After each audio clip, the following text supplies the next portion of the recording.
Anna, tout le monde en parle parce qu'elle... Oh, elle a des seins. Mais alors, des seins, c'est pas pour vous, mesdemoiselles. Mais forcément, ils sont tellement beaux quand on les voit, on n'a qu'une envie. Oh, c'est d'y plonger la tête dedans. Ils ont l'air d'être remplis de bonheur. Ils ont l'air d'être remplis de bonne humeur. Les villageois, ils disent qu'Anna, elle a les mamelons montagneux. Ça fait rêver, ça, non? Madeleine trompe Jean.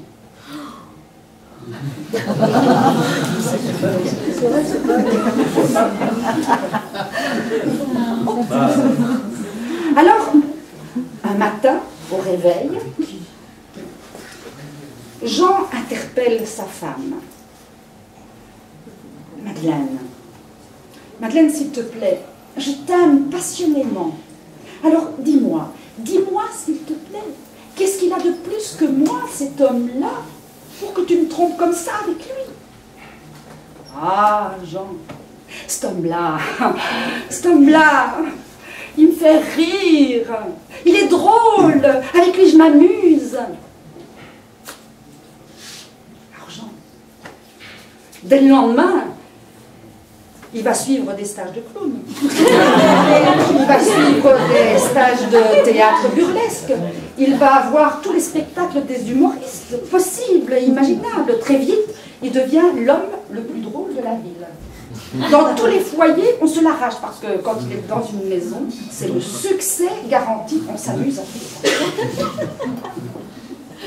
Mais pour un oui, pour un non, pour un ni oui ni non, Madeleine trompe.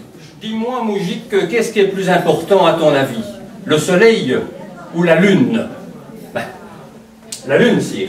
Comment la lune? Mais tu te moques de moi? Mais non, sire. Le soleil brille la journée quand il fait clair, tandis que la lune, elle brille la nuit. Oui. Écoute, je dois avoir un peu de temps pour réfléchir à ça. Dieu, donne-moi un nom. Adam, t'as rien donné? Mais non, il m'a dit que le sac était vide. Alors je ne peux rien pour toi. L'animal a dormi, le lendemain il est allé à nouveau supplier Adam. Mais vous pensez, pendant la nuit, Dieu, il avait créé... Et Adam, il y avait d'autres chats à fouetter, enfin, d'autres chats.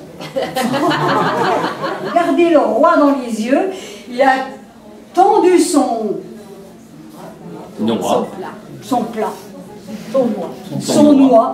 et il a dit, roi, pour toi, c'est un mets de choix, c'est une noix. Le roi, il a dit, comment? Roi, pour toi, c'est une noix, c'est un mets de choix, c'est pour toi, roi. Alors le roi, il a regardé le paysan et puis il a dit, une noix pour moi, oui. Mais puisque tu me fais un cadeau, je veux bien l'accepter. Mais à une condition. Est-ce que tu saurais diviser ces toits en autant de personnes que nous sommes là dans cette pièce du château? Bien sûr qu'il a dit Pierre. Bien sûr, c'est facile. Joli sapin portait bien son nom, car il était vraiment joli. Mais tout petit.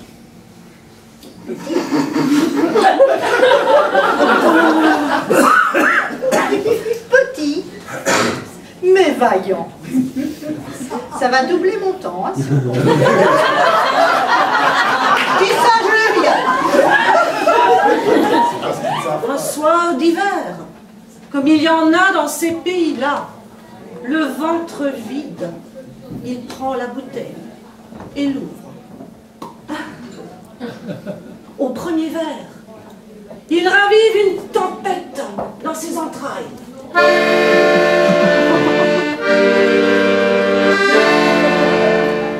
Au deuxième, il revoit les champs verdoyants et se réchauffe le cœur.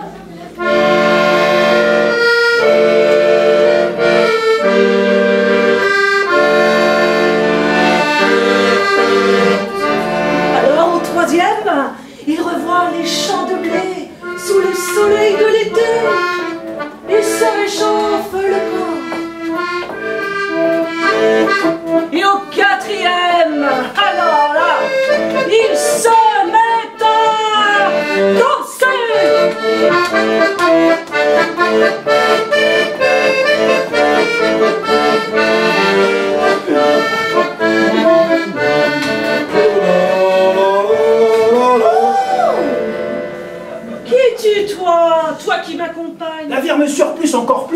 fournir des produits qui vont multiplier ta production par 10. Tu vas récolter des pommes grosses comme des pastèques. Voilà le contrat, monsieur Mustapha, signé ici.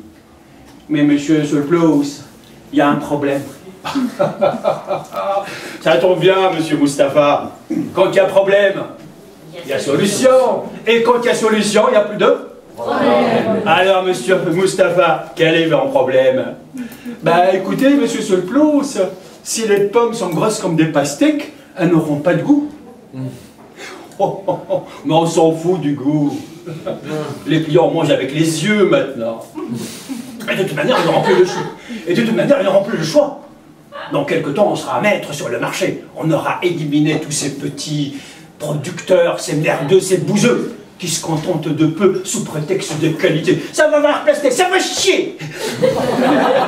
Excusez-moi. Oui, bonjour, monsieur. Vous pouvez m'indiquer la direction du château hanté, s'il vous plaît? Oh, les yeux comme ça. Mais vous êtes fou. Mais non, surtout pas, mais n'y allez pas. Personne, absolument personne n'est revenu vivant de ce château. Alors s'il vous plaît, non, s'il vous plaît, pas un mort de plus. Oh, notre cimetière, il est plus grand que notre village. Vous savez, moi, un château, alors Jean, il y va. Et il voit ce château. Un énorme château tout noir, avec des orages tout autour, et des ronces tout autour. Et alors il voit cette barrière toute rouillée, et il passe la barrière et ça fait... Et alors il s'avance sur le pas de la porte, et il voit cette grande porte en bois humide, un peu pourrie comme ça. Alors il pousse la porte et ça fait... À quelques mètres de lui, assis sur une pierre tombale, il y a un squelette qui le regarde, et qui le regarde d'un air sévère. Alors, n'importe qui d'autre aurait pris ses jambes à son cou. Mais pas Martin, non. Martin, il n'a pas peur des squelettes, il a peur d'une seule chose, qui malheureusement est bien en vie, sa femme. Il s'approche, et tout penaud, tout contrit, il dit « Pardonnez-moi, messire, je n'avais pas vu que ce membre était à vous. Pour me faire pardonner. Je vous invite demain à dîner chez moi. Vous verrez, ma femme n'est pas des plus avenantes, mais c'est une fine cuisinière. Elle nous régalera, j'en suis sûre. Le squelette se radoucit. Fort bien, j'accepte ton offre. Demain, à la tombée du jour, je viendrai chez toi. Je vais vous emmener très loin, à Bagdad. Ah, Bagdad, la magnifique. Bagdad et son célèbre café.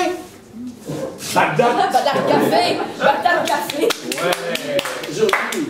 Bagdad et son palais du calife. Ah, c'est un bâtiment impressionnant. Quand le soleil est au plus haut dans le ciel, on dirait que les murs sont en or. Les gens qui ont le pouvoir là-bas à Bagdad ont la fortune arrogante et méprisante. Regardez-moi tous ces mendiants, tous ces trains de savates qui frôlent nos murs. Regardez-les s'agiter, ces petites fourmis. Or, justement, une de ces petites fourmis vient de s'introduire dans la cour du palais.